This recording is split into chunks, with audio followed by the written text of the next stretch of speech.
زمانے کے ایک بادشاہ نے غلاموں کے بازار میں ایک غلام لڑکی دیکھی جس کی بہت زیادہ قیمت مانگی جا رہی تھی۔ بادشاہ نے لڑکی سے پوچھا، آخر تم میں ایسا کیا ہے جو سارے بازار سے تمہاری قیمت زیادہ ہے؟ لڑکی نے کہا، بادشاہ سلامت، یہ میری ذہانت ہے جس کی قیمت طلب کی جا رہی ہے۔ بادشاہ نے کہا، اچھا میں تم سے کچھ سوالات کرتا ہوں، اگر تم نے درست جواب دیے تو تم آزاد ہو، نہیں تمہیں قتل کر دیا جائے گا۔ لڑکی آمادہ ہو گئی۔ تب بادشاہ نے پوچھا، سب سے قیمتی لباس کون سا ہے؟ سب سے بہترین خوشبو کون سی ہے؟ سب سے لذیذ کھانا کون سا ہے؟ سب سے نرم بستر کون سا ہے؟ اور سب سے خوبصورت ملک کون سا ہے؟ لڑکی نے اپنے تاجر سے کہا، میرا گھوڑا تیار کرو کیونکہ میں آزاد ہونے لگی ہوں۔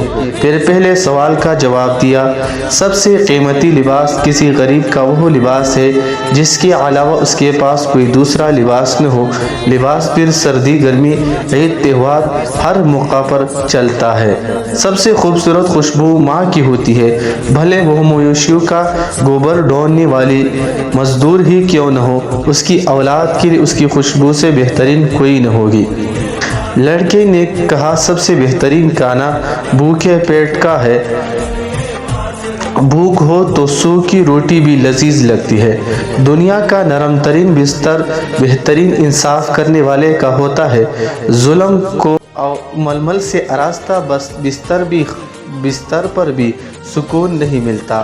یہ کہہ کر لڑکی گھوڑے پر بیٹھ گئی۔ بادشاہ، لڑکی تم نے آخری سوال کا جواب نہیں دیا، سب سے خوبصورت ملک کون سا ہے؟ لڑکی نے کہا، بادشاہ سلامت، دنیا کا سب سے خوبصورت ملک وہ ہے جو آزاد ہو، جہاں کوئی غلام نہ ہو اور جہاں کے حکمران ظالم اور جاہل نہ ہو۔ لڑکی کے اس آخری جواب میں انسانیت کی ساری تاریخ کا قصہ تمام ہوتا ہے۔